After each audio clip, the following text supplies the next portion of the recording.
ಸತಿಗೆ ಷೋಡಶದ ಋತು ಸಮಯ ಏಕಾದಶಿ. ಮತ್ತೊಮ್ಮೆ ಯಕ್ಷಧ್ರುವತಾರೆ ಕಾರ್ಯಕ್ರಮಕ್ಕೆ ಸ್ವಾಗತ ಸರ್. ತಮಗೂ ಸ್ವಾಗತ. ನಮಸ್ತೆ ಸರ್, ಒಂದಷ್ಟು ನಿಮ್ಮ ಒಂದು ಅನುಭವದ ಮಾತುಗಳನ್ನು ಮೊನ್ನೆ ಅಷ್ಟೇ ಹೇಳ್ತಾ ಇದ್ರಿ. ಸುಂಕದಕಟ್ಟೆ ಮೇಳದ ಅನುಭವ ಇನ್ನಷ್ಟು ಹೇಳೋದಾದ್ರೆ ನಮಗೆ ಅದರ ಒಂದು ಅನುಭವದ ಬಗ್ಗೆ. ಸುಂಕದಕಟ್ಟೆ ಮೇಳ ಎನ್ನುವುದು ನಿಜವಾಗಿಯೂ ಒಂದು ನಮ್ಮ ಯಕ್ಷಗಾನದ ತವರು ಮನೆ ಅಂತ ಹೇಳ್ಬೋದು. ನಾನು ಅಲ್ಲಿಂದಲೇ ಆರಂಭ ನನ್ನದು. ನಾನು ಧರ್ಮಸ್ಥಳ ಕೇಂದ್ರ ಆಗಿರ್ಬೋದು ನಾನು ಕಲ್ತದ್ದು, ಆದರೆ ನನ್ನ ಮರು ಹುಟ್ಟು ನನಗೆ ಒಂದು ಯಕ್ಷಗಾನದ ಒಂದು ಬೆಳವಣಿಗೆಗೆ ಒಂದು ಜಾಗ ಸಿಕ್ಕಿದ್ದು ಅಂತ ಹೇಳಿದರೆ ಅದು ಕ್ಷೇತ್ರ ಸುಂಕದಕಟ್ಟೆ. ಅಂಬಿಕಾ ಅನ್ನಪೂರ್ಣೇಶ್ವರಿಯ ಸನ್ನಿಧಿಯಲ್ಲಿ ಶ್ರೀಯುತ ನಿರಂಜನ ಸ್ವಾಮೀಜಿಯವರ ಒಂದು ವ್ಯವಸ್ಥಾಪಕತ್ವದಲ್ಲಿ ಹೊರಟಂಥ ಅಂಬಿಕಾ ಅನ್ನಪೂರ್ಣೇಶ್ವರಿ ಮೇಳ ಗಜ ಮೇಳ. ನಿಜವಾಗಿ ಒಂದು ಕಾಲದಲ್ಲಿ ಹೇಗಿತ್ತು ಅಂದರೆ ಕಟೀಲು ಮೇಳಕ್ಕೆ ಸಮದಂಡಿಯಾದ ಮೇಳ ಅಂತ ಯಾವುದು ಅಂತ ಕೇಳಿದರೆ ಸುಂಕದಕಟ್ಟೆ ಮೇಳ. ಅಷ್ಟು ಒಳ್ಳೆ ಪವರ್ಫುಲ್ ಕಲಾವಿದರು. ಕರೋಳು ದೇರಣ ಶೆಟ್ಟರು ಒಳ್ಳೆ ಕಲಾವಿದ, ಅವರ ಭಸ್ಮಾಸುರ ನನ್ನ ಮೋಹಿನಿ, ಇವರು ಜನಾರ್ದನ ಜೋಗಿಯವರು ಗಂಜಿಮಠ, ಅವರು ಕೂಡ ಹಾಗೆ. ಪುತ್ತೂರು ನಾರಾಯಣ ಹೆಗಡೆ ಅವರ ಶೈಲಿಯ ವೇಷ ಅವರದ್ದು ಒಂದು ಗತ್ತುಗಾರಿಕೆಯ ವೇಷ. ಅವರ ಕಾಂತಾಬಾರೆ ಬುಧಾಬಾರೆ ಕಾಂತಾಬಾರೆ ಒಳ್ಳೆ ಗತ್ತಿನ ವೇಷ, ಒಂದು ಋತುಪರ್ಣ ಇಂಥ ಪಾತ್ರಗಳೆಲ್ಲ ಮಾಡ್ತಾ ಇದ್ದವರು. ಅಂಥವರ ಜೊತೆ ನಮಗೆ ಒಂದು ಒಡನಾಟ ಸಿಕ್ಕಿತು ನೋಡಿ. ನಮ್ಮ ಬೆಳವಣಿಗೆಗೆ ಕಲಾವಿದ ಬೆಳೀಬೇಕಾ, ಸಹ ಕಲಾವಿದ ಒಳ್ಳೆ ಕಲಾವಿದ ಸಿಗಬೇಕು. ಇಲ್ಲದಿದ್ದರೆ ಬೆಳವಣಿಗೆ ಆಗುವುದಿಲ್ಲ. ನಾವು ಇಲ್ಲ ಈ ಕೂಪ ಮಂಡುಕದಾಗೆ ಆದರೆ ಈ ಮಂಡುಕೈಲಿರ್ತದೆ, ಬಾವಿಯೊಳಗೆ ಇರ್ತದೆ. ಅದು ಕೂಪದೊಳಗಿದ್ದರೆ ಅದಕ್ಕೆ ಹೊರ ಪ್ರಪಂಚವೇ ಗೊತ್ತಿರೋದಿಲ್ಲ.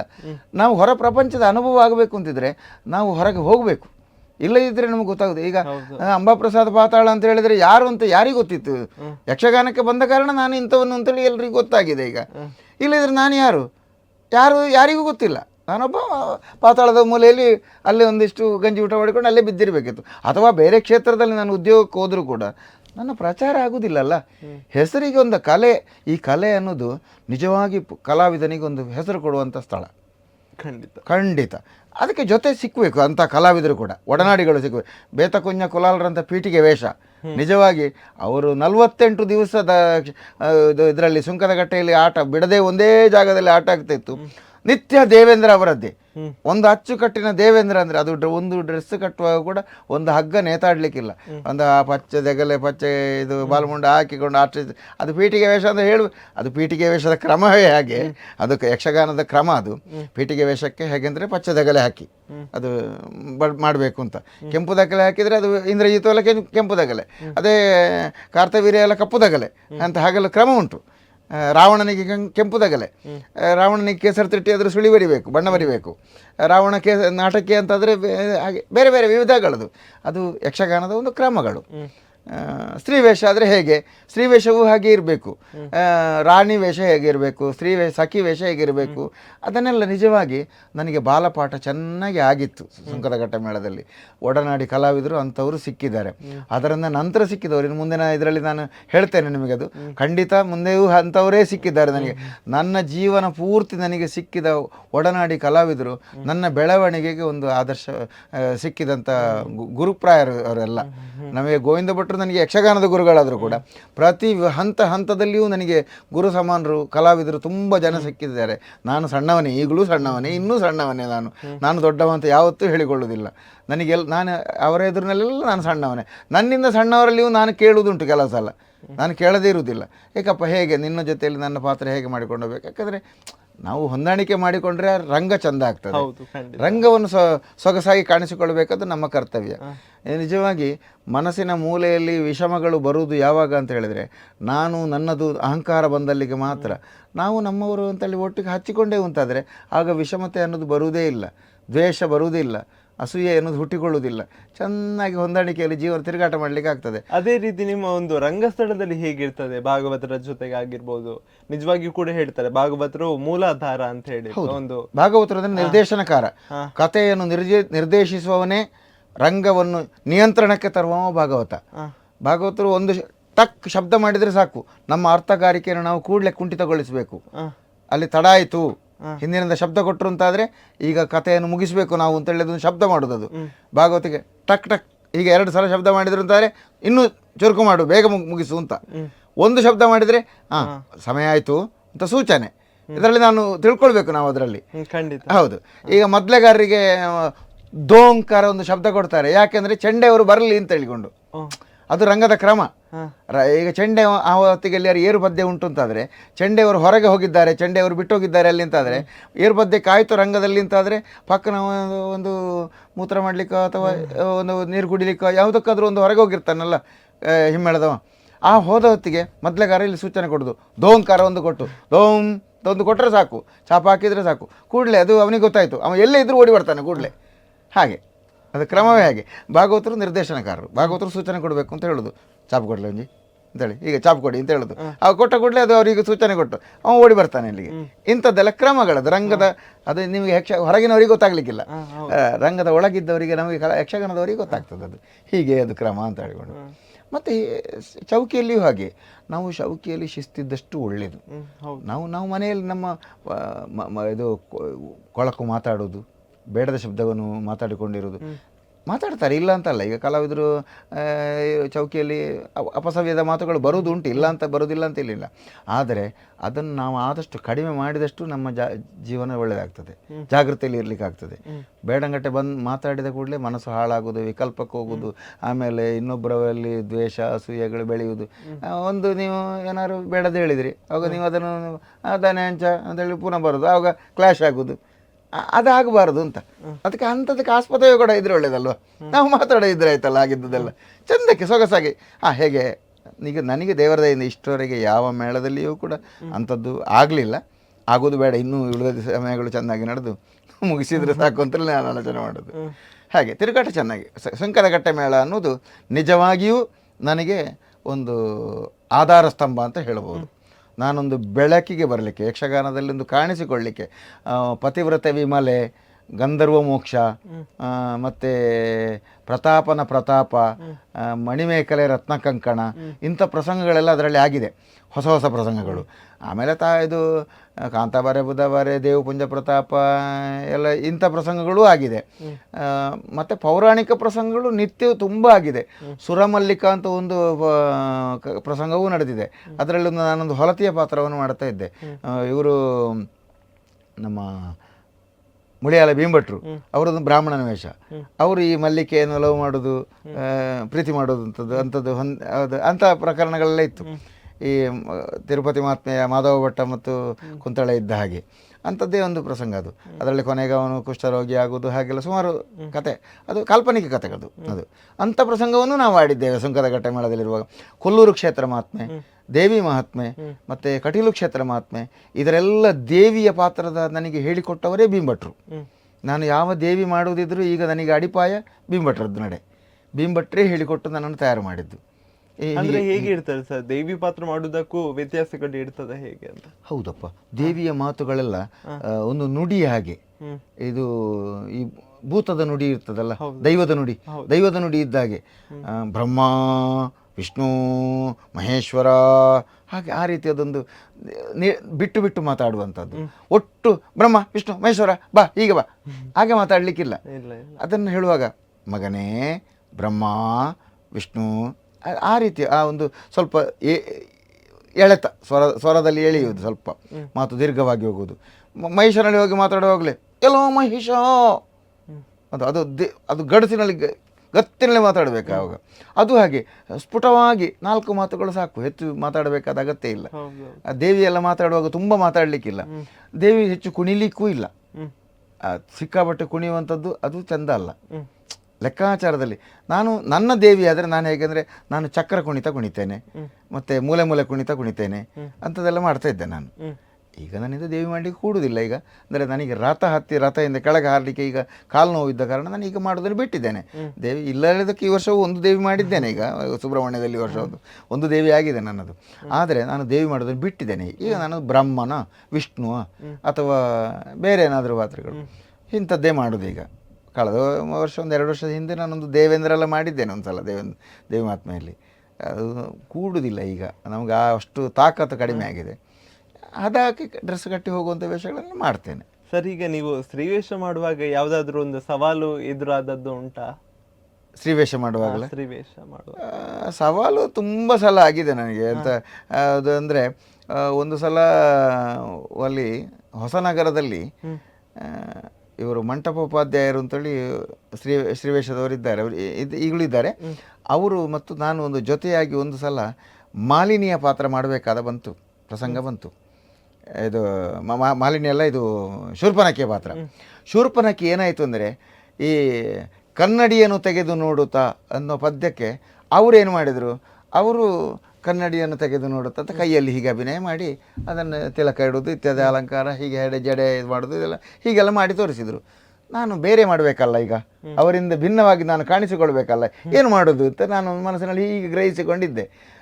ನನಗೆ ಅವಕಾಶ ಬಂತ ಇಲ್ವಾ, ನನಗೆ ಅವಕಾಶ ಬರುವಾಗ ನಾನು ಅದನ್ನೇ ಮಾಡಲಿಕ್ಕೆ ನಾನು ಮಾಡುವಾಗ ಕನ್ನಡಿಯನ್ನು ತೆಗೆದು ನೋಡುತ್ತೆ ಅಂತ ಹೇಳುವಾಗ ಒಂದು ಮಾಯೆಯಲ್ಲಿ ಕನ್ನಡಿಯನ್ನೊಮ್ಮೆ ಹೀಗೆ ತಯಾರು ಮಾಡೋದು, ಅಲ್ಲಿಗೆ ಅದರಲ್ಲಿ ಹೀಗೆ ನಿಂತು ನೋಡೋದು, ಅಲ್ಲಿ ಜಡೆಯನ್ನು ಹಿಡಿದು ನೋಡೋದಂಥದ್ದು, ಅಲ್ಲಿ ನಗುವುದು, ಇದು ನಗೆಯನ್ನು ಕಿರು ಹಲ್ಲು ತೋರಿಸುವಂಥದ್ದು, ಆಮೇಲೆ ಹುಬ್ಬಾರಿಸುವುದು, ಅದನ್ನೆಲ್ಲ ಮಾಡಿ ಯಾವ ರೀತಿ ಮೋಡಿ ಮಾಡ್ಬೋದು ಅಂತ ಅದನ್ನು ಆ ರೀತಿ ಮಾಡಿ ತೋರಿಸಿದೆ ನಾನು. ಆವಾಗ ಮಂಟಪದವರಿಗೂ ನನ್ನ ಹತ್ರ ಭಾರಿ ಖುಷಿ ಆಯಿತು. ಬಂದು ಹೇಳಿದರು, ಅಂಬಾಪ್ರಸಾದ್ರೆ ಮೆಚ್ಚಿದೆ ನಿಮ್ಮನ್ನು, ಭಾರಿ ಖುಷಿ ಆಯಿತು ನನಗೆ, ನಿಮ್ಮ ಹತ್ರ ಕೆಲವು ವಿಷಯ ಉಂಟು, ನಿಮ್ಮ ಹತ್ರ ನಾವು ಹಂಚಿಕೊಳ್ಳುವ ಅದನ್ನು ಅಂತ ತಿಳ್ಕೊಂಡಿರೋದು, ನೀವು ನನಗೆ ಹೇಳಿಕೊಡಿ, ನಾನು ನಿಮಗೆ ಅದನ್ನು ಹೀಗೆ ಮಾಡ್ಬೋದು ಅಂತ ಬೇಕಾದರೆ ನಾನು ಮಾತಾಡಿಕೊಳ್ಳುವ ನಾವು ಅಂತ ಹೇಳಿದೆ. ನಾನು ಹೇಳಿಕೊಡ್ಲಿಕ್ಕಿದ್ದವಲ್ಲ ನಿಮಗೆ, ಆದರೆ ನೀವು ಹೇಳಿದ್ದನ್ನು ಪ್ರತಿ ಉತ್ತರ ಕೊಡ್ಬೋದು ನಾನು ಸಹ ಅಂತೇಳಿ ಹೇಳಿ ನಾವು ಹಂಚಿಕೊಂಡಿದ್ದೇವೆ. ಅದು ಅಂಥದ್ದೆಲ್ಲ ಬಂದಿದೆ ನಮ್ಮಲ್ಲಿ. ಹಾಗೆ ಅದು ಆವಾಗ ಇವರು ಗೋವಿಂದ ಭಟ್ರು ಅದನ್ನು ನೋಡಿ ಹೇಳಿದ್ದಾರೆ, ಒಂದು ಸಲ ಮಾಲಿನಿ ಮಾಡಿ ನಾನು ಹಾಗೆ ಮಾಡಿದ್ದೇನೆ, ಇದು ದೂತ ಬಂದು ದೂರು ಕೊಟ್ಟು ಇದು ವಿದ್ಯುನ್ಮಾಲಿ ಸತ್ತ ಅಂತ ಹೇಳೋ ವಿಷಯ ಸಿಕ್ಕೋದು ನೋಡಿ, ಆವಾಗ ಅಂತೇಳಿ ಧರೆಗೆ ಡಬ್ಬ ಬೀಳುವುದೇ. ನನಗೆ ನಮ್ಮದು ಹೇಗೆ ಅಂದರೆ, ನಾನು ರಂಗಸ್ಥಳದಲ್ಲಿ ಬೀಳುವ ಸೀನಿಗೆ ದಡ್ಡ ಬೀಳುವುದೇ, ಮತ್ತೆ ಅದರಿಂದ ತುಂಬ ಪೆಟ್ಟಾಗಿದೆ ನಮಗೆ ಗೊತ್ತಾಗಿದೆ, ಮತ್ತೆ ಅದರ ಅನುಭವ ಆಗೋದು ಮತ್ತೆ ಅಲ್ವಾ, ಬೀಳುವಾಗಲೇ ಅದು ಆ ಹೊತ್ತಿಗೆ ನೋಡಲಿಕ್ಕಿಲ್ಲ, ಪರಕಾಯ ಪ್ರವೇಶ ಮಾಡುವುದು, ದೊಡ್ಡ ಬೀಳುದೆ, ಬಿದ್ದಲ್ಲಿಂದ ಎದ್ದು ತಲೆಗೆ ಹೊಡ್ಕೊಂಡು ಹೀಗೆ ಇದೆಲ್ಲ ಕೂದಲೆಲ್ಲ ಬಿಚ್ಚಿ ಹಾಕಿ ಎಲ್ಲ ಕೂದಲು ಆ ಒಂದು ತುಂಡು ಹೂವಿನ ಇಟ್ಟುಕೊಳ್ಳೋದು, ಅಲ್ಲಿ ಹಿಡಿದು ಇದು ಕಿತ್ತು ಬಿಸಾಡೋದು ಮಾಡಿ, ದೇವತೆಗಳೇ ಅಂತ ಅಲ್ಲಿ ಏರಿನಲ್ಲಿ, ನನ್ನ ಗಂಡನ ಮರಣಕ್ಕೆ ಕಾರಣವಾದ ನಿಮ್ಮನ್ನು ಹೀಗೆ ಬಿಡುವುದಿಲ್ಲ, ಪ್ರತಿಕಾರವನ್ನು ತೀರಿಸಿಕೊಳ್ಳುತ್ತೇನೆ, ಅನ್ಯರಿಂದಲ್ಲ, ನನ್ನ ಹುಟ್ಟಿದ ಮಗನಿಂದಲೇ, ಮಗನೇ ಮಹಿಷಬ್ಬ ಅಂತ ಕರೆಯೋದು. ಅದು ಒಳ್ಳೆ ದೀರ್ಘ ಧ್ವನಿಯಲ್ಲಿ ಕರೆದು ಒಂದು ಏರು, ಅದು ಸ್ವಲ್ಪ ರೋಷ ಬರಬೇಕು ಆ ಹೊತ್ತಿಗೆ, ಒಂದು ಆ ದ್ವೇಷ ಹುಟ್ಟಿಕೊಳ್ಳೋದು, ದೇವತೆಗಳ ಮೇಲೆ ಸಿಟ್ಟು ಬರುವಂಥದ್ದು, ಅಂಥದ್ದೆಲ್ಲ ಮಾಡಿದರೆ ಚೆಂದ ಆಗ್ತದೆ ಅಂತಷ್ಟೇ ಮಾಡಿದ್ದೇವೆ. ಏನೋ ಆಗಿ ಹೋಗಿದೆ ಅದೆಲ್ಲ. ಸರ್, ಈಗ ಒಂದು ನಾನು ಕೇಳಬೇಕು, ಅಂಬಾ ಪ್ರಸಾದ್ ಅನ್ನುವಂತಹ ಹೆಸರು ಅಪರೂಪದ ಹೆಸರು ಅಂತಾನೆ ಹೇಳ್ಬೋದು. ಈ ಅಂಬಾ ಪ್ರಸಾದರ ಅರ್ಥ ಏನು ಅಂತ? ಅಂಬಾ ಪ್ರಸಾದ್ ಇರ್ತದೆ, ಆದ್ರೆ ಅಂಬಾ ಪ್ರಸಾದ್ ಈ ಒಂದು ಹೆಸರಿನ ಅರ್ಥ ಏನು ಅಂತ? ನನ್ನ ತಂದೆಯವರು ಪಾತಾಳ ವೆಂಕಟರಮಣ ಭಟ್ರು, ತಾಯಿ ಪರಮೇಶ್ವರಿ ಅಮ್ಮ.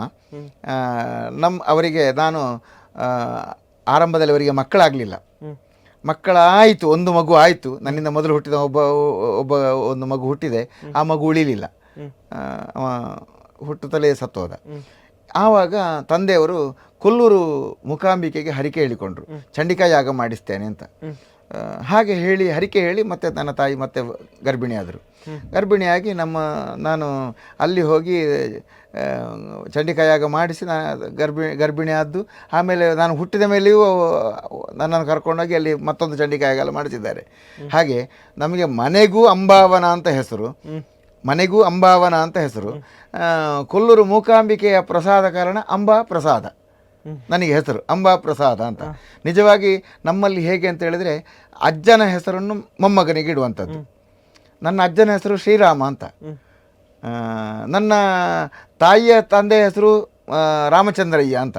ಹಾಗೆ ಎರಡು ಕಡೆಯಿಂದ ನೋಡಿದ್ದು ನನಗೆ ರಾಮ ಅಂತಲೇ ಹೆಸರಿಡಬೇಕಿತ್ತು, ಆದರೆ ನಾನು ಹುಟ್ಟಿದ್ದು ಹರಿಕೆ ಹೇಳಿ ಹುಟ್ಟಿದಲ್ವ, ಕೊಲ್ಲೂರಿಗೆ ಮೂಕಾಂಬಿಕೆಗೆ.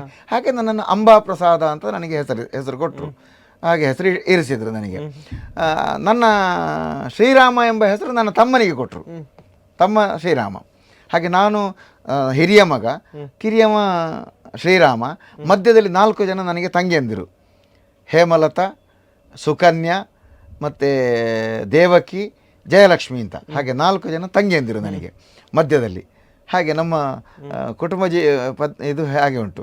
ಪಾತಾಳ ವೆಂಕಟರಮಣ ಭಟ್ರು, ಪರಮೇಶ್ವರಿ ಅಮ್ಮ, ಅವರಿಗೆ ಹಿರಿಯ ಮಗ ನಾನು ಅಂಬಾಪ್ರಸಾದ, ನನ್ನಿಂದ ತಂಗಿ ಹೇಮಲತಾ ಲಕ್ಷ್ಮಿ, ಆಮೇಲೆ ಸುಕನ್ಯಾ, ಆಮೇಲೆ ದೇವಕಿ, ಆಮೇಲೆ ಜಯಲಕ್ಷ್ಮಿ, ಆಮೇಲೆ ಶ್ರೀರಾಮ. ಹೀಗೆ ನಮ್ಮ ಸಂಸಾರ. ಇದು ನಮ್ಮ ಕುಟುಂಬದ ಚಿತ್ರಣ. ನಾವು ಮನೆಯಲ್ಲಿ ಹಾಗೆ ನನ್ನ ತಂಗಿಯಂದಿರಿಗೆಲ್ಲ ಮದುವೆ ಆಗಿದೆ. ನನಗೆ ಅಜಕ್ಕಳ ಅಂತೇಳಿ ಅಜಕ್ಕಳ ತಿರುಮಲೇಶ್ವರ ಭಟ್ರು ಎಂಬವರ ಮಗಳು ಶಾಲಿನಿ ಎಂಬವಳನ್ನು ನಾನು ಮದುವೆ ಆದ್ದು. ಮದುವೆಯಾಗಿ 2 ಗಂಡು ಮಕ್ಕಳು ನನಗೆ. ಅದರಲ್ಲಿ ಅವರಿಗೆ ಯಕ್ಷಗಾನದ ಸ್ವಲ್ಪ ಗಂಧಗಾಳಿ ಉಂಟು. ಒಂದು ಮಕ್ಕಳು ಶಾಲೆಯಲ್ಲಿರುವಾಗ ವೇಷ ಎಲ್ಲ ಮಾಡಿದ್ದಾರೆ. ಅವರಿಗೂ ಮದುವೆ ಆಗಿದೆ, ಅವರಿಗೆ ಮಕ್ಕಳಾಗಿದೆ. ಹಾಗಾಗಿ ನಮ್ಮ ಸಂಸಾರ ಬೆಳೆದಿದೆ. ನನ್ನ ತಂದೆಯವರು ಮೊನ್ನೆ ಇತ್ತೀಚೆಗೆ ಈಗ ತೀರಿಕೊಂಡದ್ದಷ್ಟೇ, ಒಂದು 6 ತಿಂಗಳ ಹಿಂದೆ. ತಂದೆಯವರು 93ನೇ ವಯಸ್ಸಿನಲ್ಲಿ ಪಾತಾಳ ವೆಂಕಟರಮಣರು ಮೊನ್ನೆ ತೀರಿಕೊಂಡ್ರು. ಇನ್ನು ಅವರ ಬಗ್ಗೆ ಹೇಳಿಕೊಳ್ಳಿಕ್ಕೆ ತುಂಬ ಉಂಟು. ಅದು ಮತ್ತೆ ನಾನು ಹೇಳ್ತೇನೆ ನಿಮಗೆ ಆ ಬಗ್ಗೆ. ಅದು ಕೊನೆಯ ಹಂತಕ್ಕಾಗುವ ನಿಮಗೆ ಅದನ್ನೆಲ್ಲ ಹೇಳಬಲ್ಲೆ. ಹೀಗೆ ಇದು ನಮ್ಮ ಸಂಸಾರ ಚಿತ್ರಣ. ನಮ್ಮ ಪಾತಾಳ ಮನೆಯ ಚಿತ್ರಣವನ್ನು ನಾನು ಕೊಟ್ಟದ್ದು. ಅಂಬಾವನ ಅಂತ ಮನೆಗೆ ಹೆಸರಿಟ್ಟಿದ್ದೇವೆ. ಪಾತಾಳ ಅಂತ ಹೆಸರು ಬಂದದ್ದು ಯಾಕೆ ಅಂತ ಹೇಳಿದರೆ, ಅದು ಸ್ವಲ್ಪ ಆಳವಾಗಿ ಉಂಟು ನಮ್ಮ ಮನೆ. ಮೊದಲು ಮುಳಿ ಹುಲ್ಲಿನ ಮನೆಯಾಗಿತ್ತು. ನಮ್ಮ ಜಾಗ ನಿಜವಾಗಿ ಅದು ನಮ್ಮ ಜಾಗ ಅಲ್ಲ, ಅದು ಒಬ್ಬರು ಮುಸ್ಲಿಮರ ಕೈಯಲ್ಲಿದ್ದ ಜಾಗ, ಧರ್ಮಸ್ಥಳದ ಜಾಗ, ಶ್ರೀ ಕ್ಷೇತ್ರ ಧರ್ಮಸ್ಥಳ ವೀರೇಂದ್ರ ಮಂಜಯ್ಯ ಹೆಗಡೆಯವರ ಕಾಲದಲ್ಲಿ ಇದ್ದ ಜಾಗ ಅದು. ಅವರು ನನ್ನ ಅಜ್ಜಿ ಹೇಮಾವತಿ ಅಮ್ಮ ಅಂತ ನನ್ನ ಅಜ್ಜಿ, ತಂದೆಯ ತಾಯಿ, ಅವರಿಗೆ ಕೊಟ್ಟ ಜಾಗ ಅದು.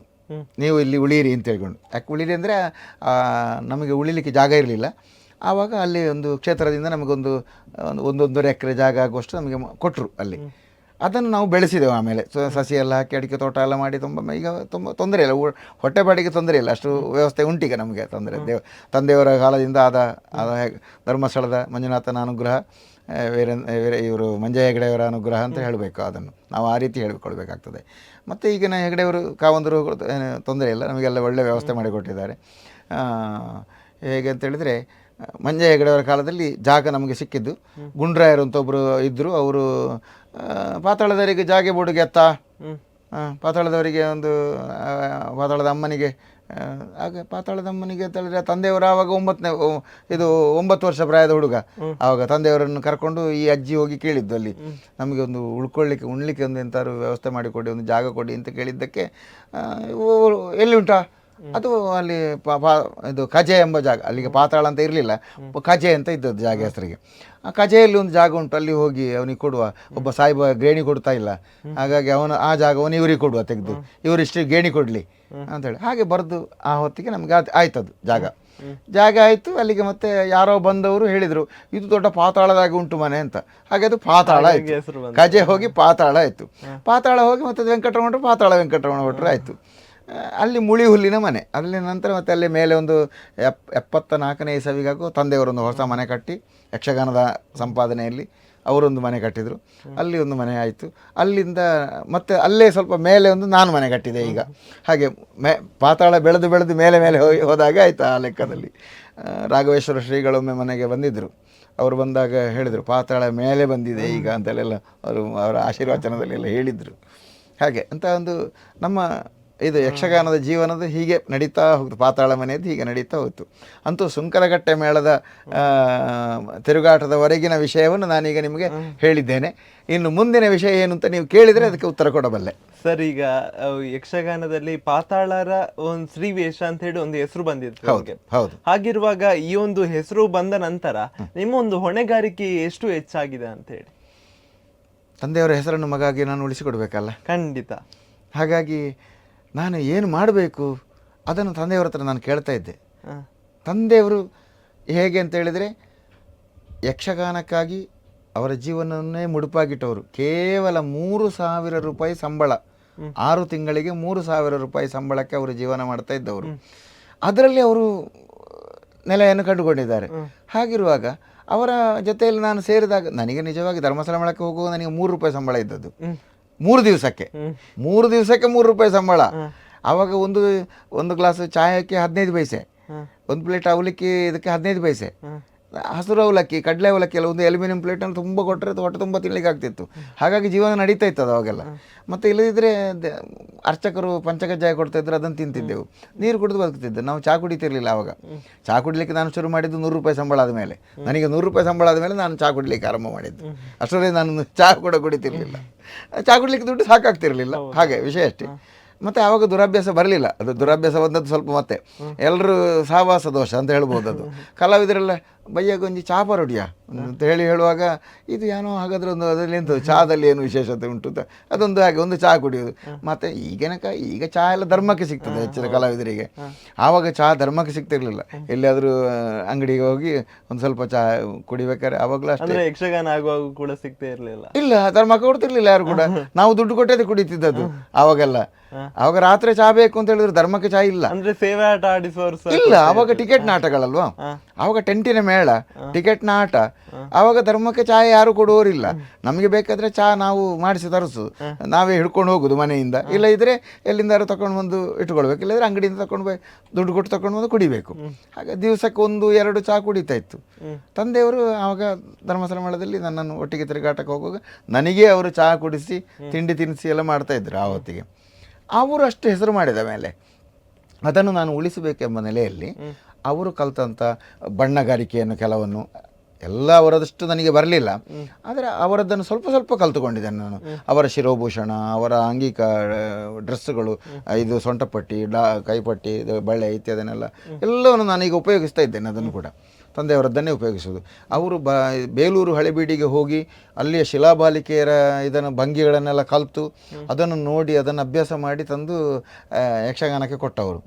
ನಾನು ಅಷ್ಟನ್ನು ನನಗೆ ಕೊಡಲಿಕ್ಕೆ ಆಗಲಿಲ್ಲ, ಆದರೆ ಅಲ್ಪ ಸ್ವಲ್ಪ ಅವರದ್ದನ್ನು ಹೆಕ್ಕಿಕೊಂಡಿದ್ದೇನೆ. ಹೆಕ್ಕಿಕೊಂಡು ಅವರದ್ದನ್ನು ಮಾಡ್ತೇನೆ, ಮಾಡೋದಿಲ್ಲ ಅಂತೇನಿಲ್ಲ. ಅಷ್ಟಲ್ಲ, ತಂದೆಯವರಷ್ಟು ನನ್ನ ಹತ್ರ ಇಲ್ಲ, ನಾನು ಹೇಗೂ ಹೇಳಬಲ್ಲೆ. ಹಾಗೆಂದರೆ ಯಕ್ಷಗಾನಕ್ಕೆ ನನ್ನದೇ ಆದ ಕೊಡುಗೆಯನ್ನು ನಾನು ಕೊಟ್ಟಿದ್ದೇನೆ.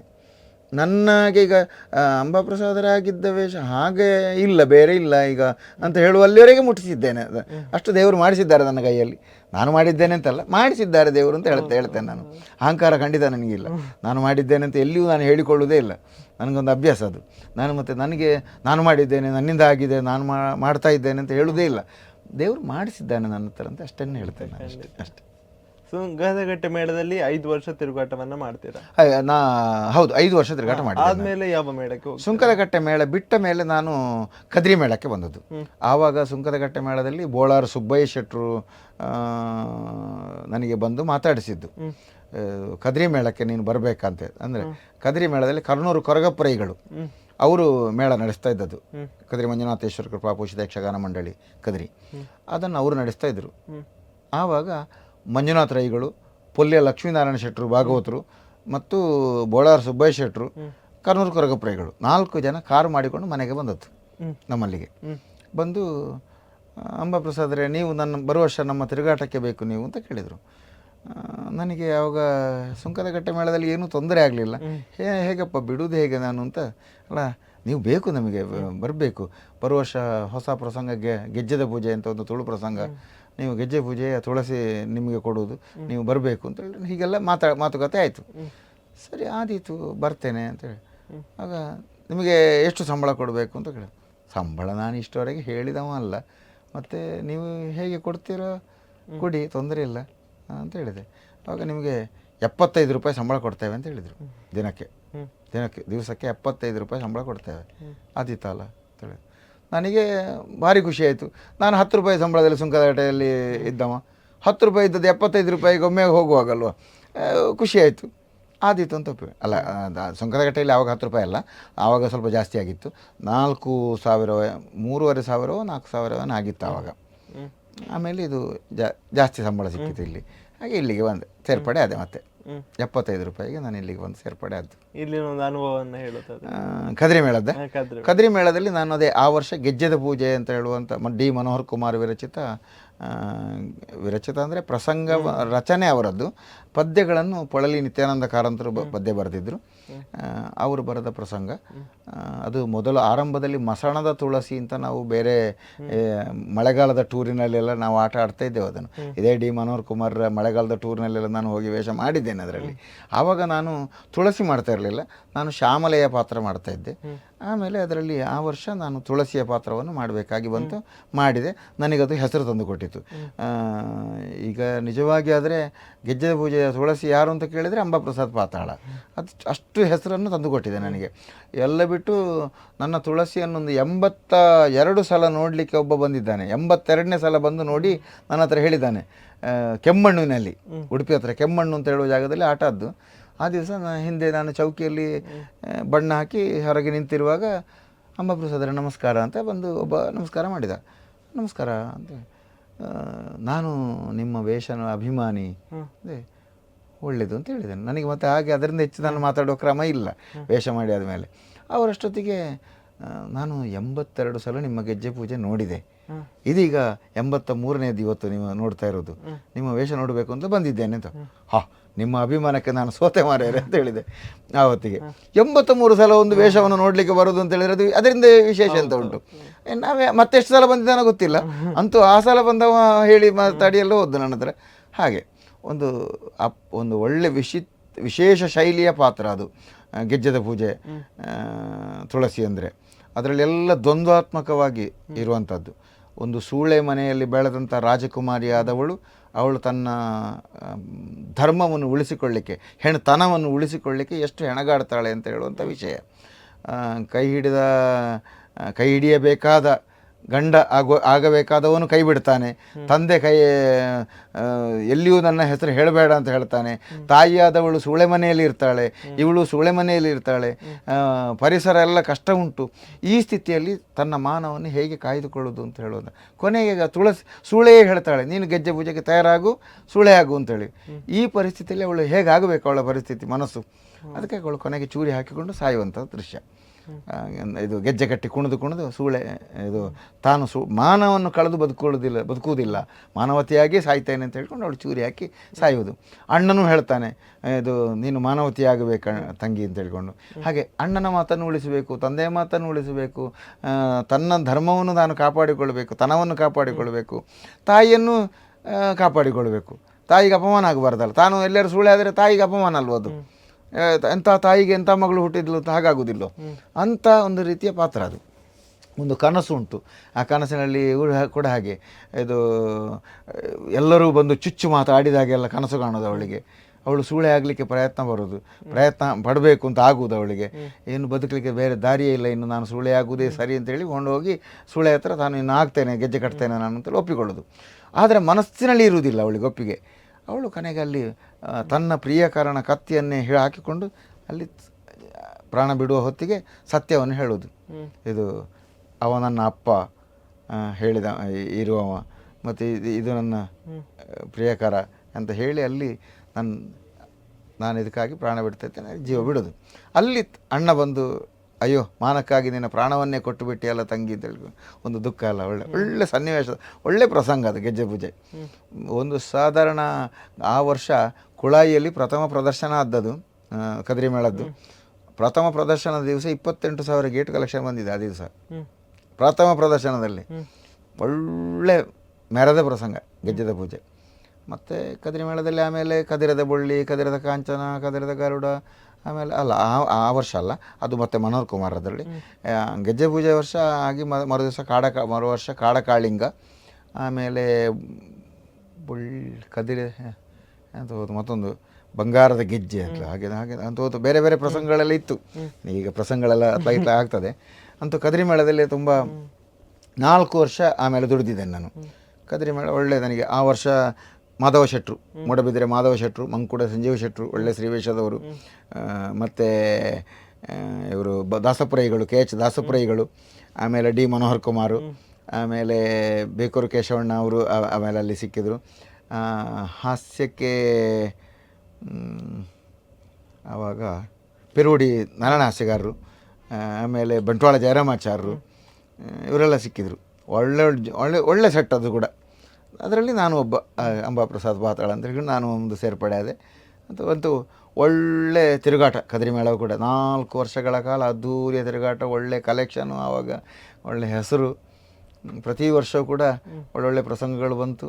ನನಗೆ ಹೆಸರಿಗೂ ತೊಂದರೆ ಆಗಲಿಲ್ಲ, ಕಾಣಿಸಿಕೊಳ್ಳಲಿಕ್ಕೆ ಒಂದು ಅವಕಾಶ ಸಿಕ್ಕಿತ್ತು. ಟೆಂಟಿನ ಮೇಳ ಹಾಗೆ ಸರ್, ಇನ್ನಷ್ಟು ಮಾತುಕತೆಯನ್ನ ಮುಂದುವರಿಸೋಣ, ಅದನ್ನ ಮುಂದಿನ ಸಂಚಿಕೆಯಲ್ಲಿ ಇಡೋಣ. ಆದೀತು, ನಮಸ್ಕಾರ.